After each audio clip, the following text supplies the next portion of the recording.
Hey, this is Candice from Everyday Better, and on this episode of Move, Recover, Thrive, we are going to talk about cortisol. Cortisol has been painted as a little bit of a villain lately, and I want to set the record straight for it.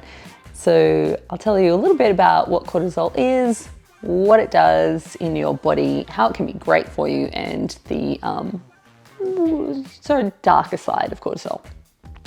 So basically, cortisol is a hormone that you could consider as the energy management resource in your body. So when your body senses that you need energy, which may be from simply waking up in the morning to, thinking hard about an email that you have to send, it sends a message from your hippocampus to your pituitary gland and then to your adrenal glands. There's two little glands that sit on top of your kidneys, and those glands will release cortisol into the blood.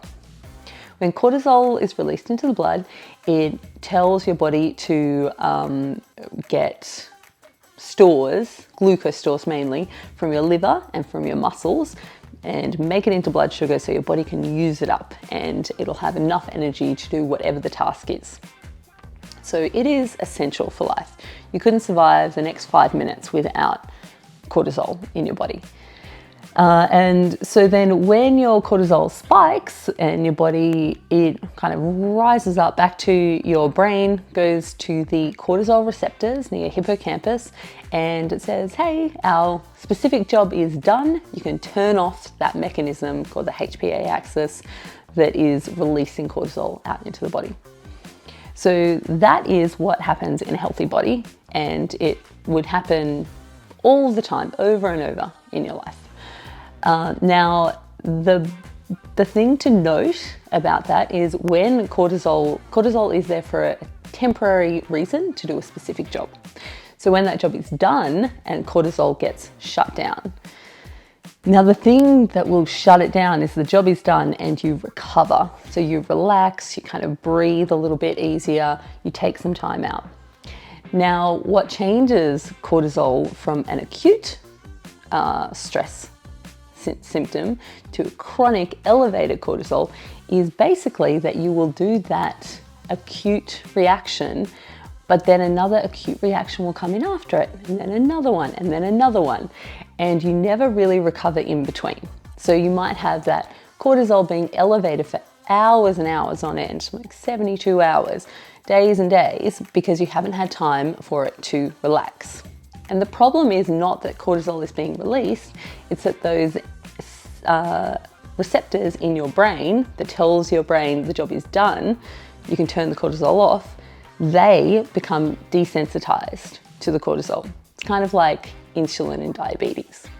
So instead of them saying, hey, it's time to switch off and you can relax, it means that they will stay on and kind of burn out, so you're constantly in this cortisol elevation. Now, the side effect of that is when you do have your cortisol released, it means that it will use up stores from your liver and your muscles. So if you are constantly having cortisol in your body, it will use up all of your stores and it will break down your muscle. So you will lose your muscle mass. The other part of that is when cortisol is released, it kind of saves your body for what it needs to do in the moment. So if it needs to go running, then it will turn down your immune response at that moment. So less inflammation. It will turn down your digestion because it doesn't really have time to do that as well. So if you have increased cortisol levels for a long period of time, it means that you'll probably also have poor digestion because your body's not giving energy to it. You'll probably have poor sleep because melatonin can't compete with the cortisol. You will probably be unable to really focus on anything anymore. So that's the big crisis that people see about cortisol.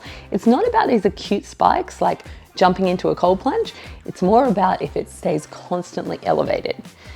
Those acute spikes, like jumping into a cold plunge or really hard exercise, they actually make your body more resilient to stress. So it'll send like a acute cortisol level up. It'll make your body recognize it, but then drop the levels. And it lowers or it heightens what the baseline level of cortisol stress is. So it makes you better at handling stress.